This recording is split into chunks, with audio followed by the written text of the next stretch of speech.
Carl and Damon here from Games, Brains and Head-Banging Life, gbhblofficial for short, and it's They Made What into a TV series. We're up to episode 4 of Final Fantasy Unlimited, titled Makenshi, the White Etude.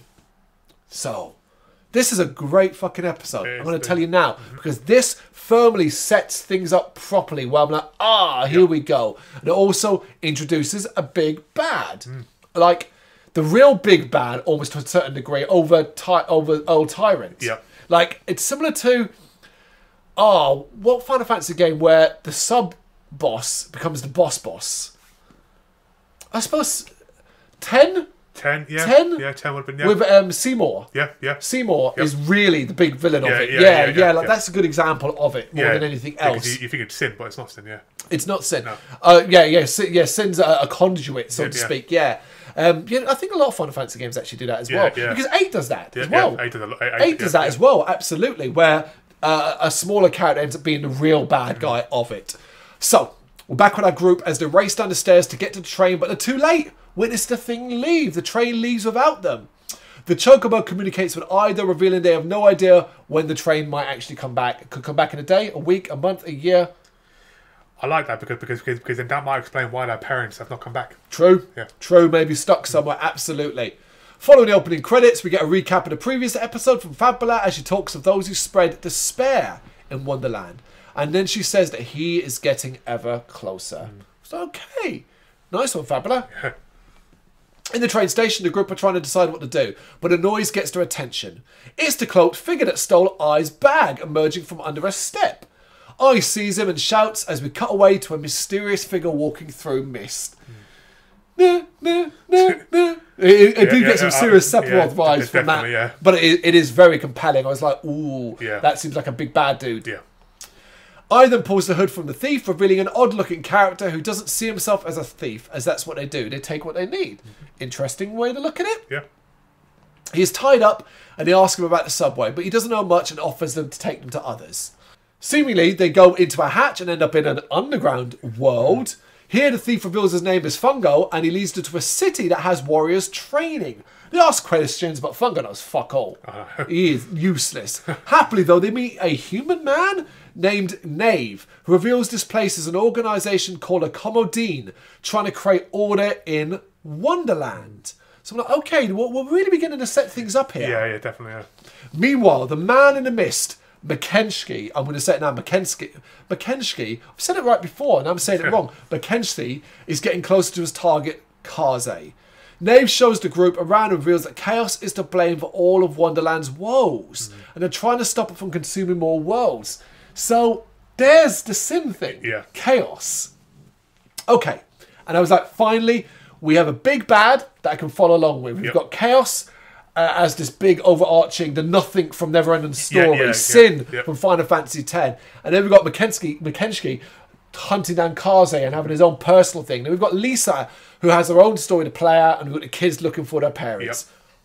I can follow this. Yeah, exactly, I'm very, very pleased about that. Knave tries to recruit Lisa based on the fact that she has no despair in her eyes. We then focus on Ai getting a change of clothes before the Chocobo grabs her hair. Knave compliments Lisa's dedication to helping the kids and asks what she is searching for, but once again, we don't get an answer. He says he understands though and promises to keep an eye out for the parents of Ai and you. I think we'll see this character a bit more. Yeah. I think we will. Guess who's here too though? It's only Kaze. Who else but Kaze? Yeah, he always seems to be there. Yes. The old tyrant is eating cake that seems to be made up of bad feelings, according to his underlings. Okay, weird. They discuss the underground resistance, and once again the old tyrant declares that he is the only god. Some of the other lords suggest going after Kaze, but it's revealed that Makenshi is en route. Back in the underground, Knave and Lisa discuss Kaze and his motivations. Kaze's gun is being admired by an inventor man, and they're all amazed by his magun. As Kaze walks off, the kids and Lisa try to speak to him, but he doesn't reply, just walking off like... I stopped thinking he was a badass here. I just started thinking he was an emo. Yeah, he's a big old emo. When Lisa asks if he is alive in there, he momentarily stops and gives her a look, though. He's like... Yeah, it's got.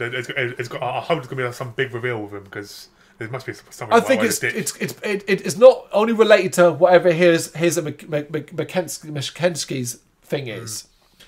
After, it's now revealed that the clock around Chocobo's neck is a Wonderland watch that was made at a request by someone else. Seeing an opportunity, he asks about the ghost train, which surprises the inventor as he doesn't think it actually worked. They now ask about the parents, showing in the book, but he's just jealous that they got to ride the train. His admiration of the book is interrupted by the bad breath of Chocobo, and the kids reveal that it is sick from pollen. I was like, when? When did that happen? I mean, I know when it happened, but you've not mentioned this up to this point. Yeah. The inventor uses a healing device to make Chocobo better, and now reveals his name. And it is the reoccurring character. Character, not so much the character, but more the name of Sid. Yes, it's a Sid character. Every Final Fantasy has one. Voiced by Robert Newell. Makenshi seems to find what he is after, revealing his face under a mask, who takes that lower mask off to reveal his face, and using his power to blast a hole down into the underground resistance. While everything shakes, Chocobo starts to make noises, and Yu says that it's telling him that the train is coming. They decide to head off, with Sid leading the way as he wants to ride it. So Sid has joined the party. Yeah. That's what that is, isn't it? Yeah, I gather that, yeah. He's actually a positive person and suggests the parents are waiting at the end of the line. Sid gets permission from Nave to go, with Ai dropping Lisa in it by revealing that she's there to look for her boyfriend. Now, Ai has made a lot of presumptions here on this, and this surprises Nave too, as I don't think he considered that, but Lisa deflects as well. Before they can get any further into it, the baddies start to arrive, but not before Kaze says, "He's above. He's above."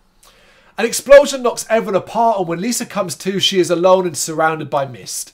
The shadow of Makenshi is there alongside a being that causes her to flash back to the moment the portal to Wonderland opened. Okay. The Resistance then tries to fight Makenshi, but gets wrecked. Yeah. Gets wrecked. Destroy, yeah. He tells them they don't stand a chance against the Earl. Kaze now gets into it and shoots at Makenshi, revealing that he's been searching for him. We kind of gathered that anyway. Yeah. Makenshi knows who he is, and wondered aloud about when Kaze woke up. And I was a bit like, I presumably drawing ideas from different areas of Final Fantasy lore and games. Kaze finally seems mismatched though, and their fight causes a lot of chaos.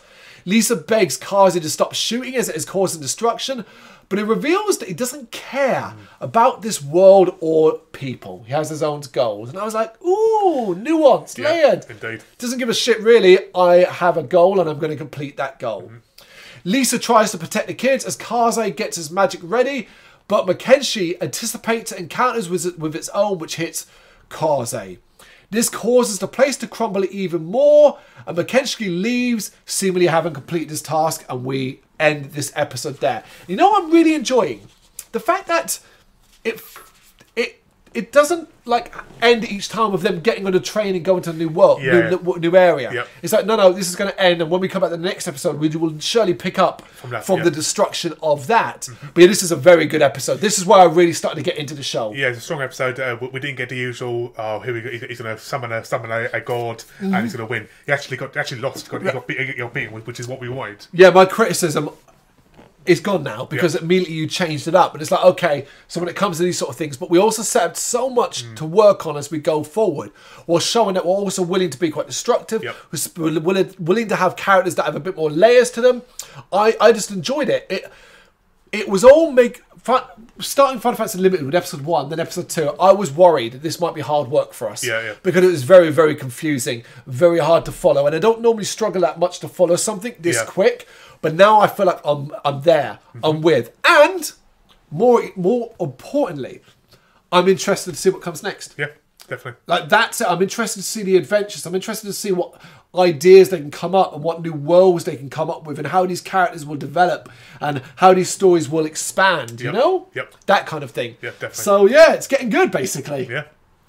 There it is. Final Fantasy Unlimited episode 4, Makenshi the White Etude. You got any thoughts on it? You know what to do? Let us know in the comments. Thank you very much for watching. If you'd like to see more content like this, please consider hitting the subscribe button. It is gratefully appreciated.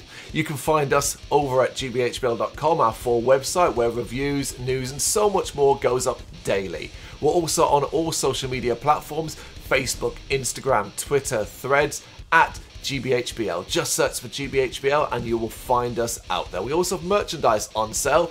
You can access the shop via the website.